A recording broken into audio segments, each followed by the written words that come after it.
നോക്കിക്കേ, അയയിലെ തുണികളെല്ലാം അതുപോലെ തന്നെ എടുത്തുണ്ട്. പുറത്താണെങ്കിൽ നല്ല മഴക്കാവും. ഒരു കാര്യം പറഞ്ഞിട്ട് പോയാ അതൊക്കെ ചെയ്യാൻ ഇവിടെ ആർക്കാണ് നേരം? ഇവിടെ ലോക്കോച്ച അന്റെ കുട്ടി ഇവിടെ ഇല്ലായോ? ആ കൊച്ചകത്തുണ്ട് അപ്പച്ചി. അപ്പച്ച പോയ കാര്യം എവിടം വരെയായി? അമ്മച്ചിയുടെ മട്ടുഭാവം കണ്ടിട്ട് ഒന്നും ശരിയായില്ലെന്ന് തോന്നുന്നു. എന്തായാലും കൊച്ചിന്റെ പ്രാർത്ഥന ദൈവം കേട്ടു അല്ലേ? കൊച്ചിന് പ്രാർത്ഥിച്ചാ മതി. മക്കള് വലുതായ അവരെ നല്ലവരെ ആരെങ്കിലും എത്തിച്ചാലേ മാതാപിതാക്കൾക്ക് സമാധാനമുള്ളൂ. അതെ, നിങ്ങൾക്കിപ്പം മനസ്സിലാകാൻ ഇവിടെ പാടാം. ചുമ്മാതെ കിടന്നോരൊന്നും പറയാം. നമ്മുടെ കൊച്ചിന്റെ ഭാഗ്യം പറയാം. ഈ കാര്യങ്ങളൊക്കെ കണ്ണൻകുട്ടിയോട് പറയണ്ടായിരുന്നു. പിന്നെ എടി എന്റെ അമ്മ കൊച്ചിനെ വിളിച്ച് കാര്യങ്ങൾ അവതരിപ്പിക്കും. മോളെ അന്നക്കുട്ടി, എടി അന്നക്കുട്ടിയെ.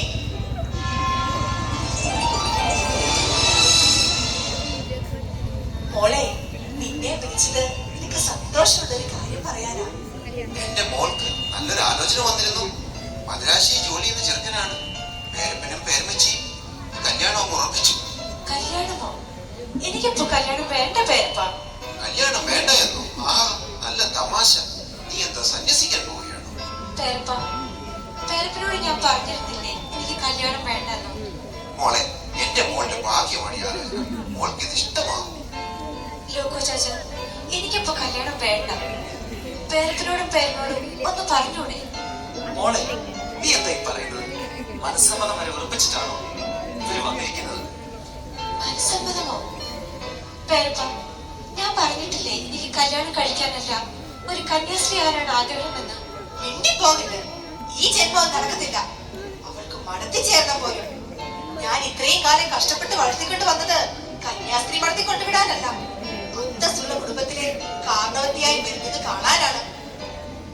മോളെ, നമ്മുടെ സ്ഥായി വെച്ച് നോക്കിയാൽ നമുക്ക് ആ വീട്ടിൽ പോകാനുള്ള അവകാശം അത്രയ്ക്ക് നല്ല കുടുംബമാണ്.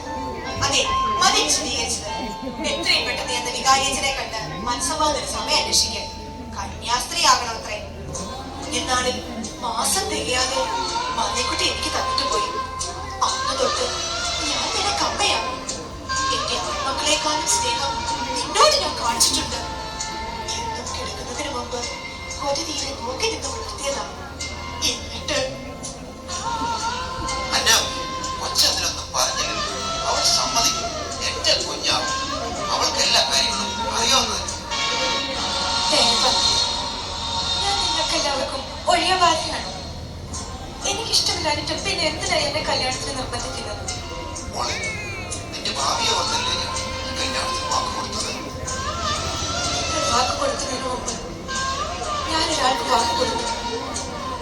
ഈശോയുടെ മണവാട്ടിയാകാനുള്ള വാക്ക്. മോനെ, കൊച്ചു പറയുന്നത് കേട്ടില്ലേ? കല്യാണം വേണ്ട എന്ന്. മോളെന്ത് വിട്ടു പറയുന്നത്? ചുമ്മാ അപ്പച്ചനെ അമ്മച്ചനെ വേദനിപ്പിക്കില്ല കേട്ടോ. മോനെ, ഈ കല്യാണത്തിന് കൊച്ചിന് ഇഷ്ടമല്ലെങ്കിൽ അവളെ നിർബന്ധിക്കണ്ടടാ. അവളുടെ സങ്കടം കാണാൻ എനിക്കാവുന്നില്ല. നടക്കില്ല, ഇത് നടക്കില്ല. അന്നക്കുട്ടി എന്റെ പെണ്ണാണ്. അവളെ ഞാൻ ആർക്കും വിട്ടുകൊടുക്കില്ല.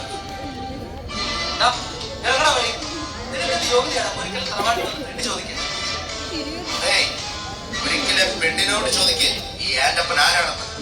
പെണ്ണിന്റെ മനസ്സമ്മതം വരെ നിങ്ങൾ തീരുമാനിച്ചു അല്ലേ? ഈ മനസ്സമ്മതം നടക്കില്ല. മനസ്സമ്മതം നടത്തില്ല എന്ന് പറയാൻ നീ ആരാടാ? ഇറങ്ങടാ വെളിയിൽ. നീ എന്തൊക്കെ മുകിൽ കാണിച്ചാലും എന്റെ മകളെ ഞാൻ നിനക്ക് കഴിച്ചില്ല. മോനെ ആന്റപ്പ, നീ കൊച്ചു കാര്യങ്ങൾ സാവധാനം ആലോചിക്കും. എന്നോട് പറഞ്ഞത് കേട്ടില്ലേ? എല്ലാവരും കേട്ടോ? ഇനി ഒരു വരവുണ്ടെങ്കിൽ അന്നക്കുട്ടിയെ കൊണ്ടേ ഞാൻ പോവും. നിന്റെ അമ്മച്ചിയും ചാച്ച ഭാവിക്ക് വേണ്ടിയാണ് അവർ നിനക്ക് കല്യാണം നടത്തുന്നത്. പക്ഷേ നിന്നിലെ ആഗ്രഹം അവർക്ക് കൂടി മനസ്സിലാകട്ടെ. ഞാൻ കുഞ്ഞുനാൾ മുതൽ നീ എന്റെ ഒറ്റ കൂട്ടുകാരിയാണ്. നിന്റെ വിഷമങ്ങളും എന്റെ വിഷമങ്ങളും തമ്മിൽ ഒരു വ്യത്യാസവും കാണാതെ ജീവിച്ചവരാണ്. നീ എനിക്ക് എന്തെങ്കിലും ഒരു വഴി പറഞ്ഞില്ല. കാരണം എന്റെ സൗന്ദര്യമല്ലേ. ആ സൗന്ദര്യം ഇല്ലാതായാൽ ഇതൊന്നും നടക്കില്ല. തീർച്ചയായും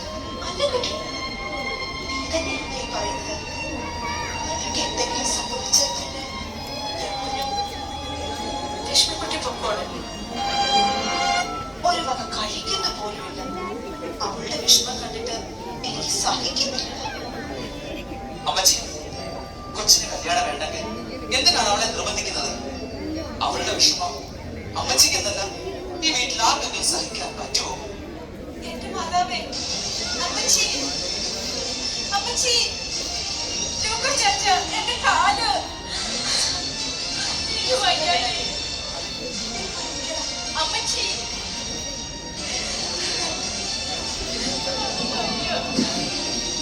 അമ്മച്ചി.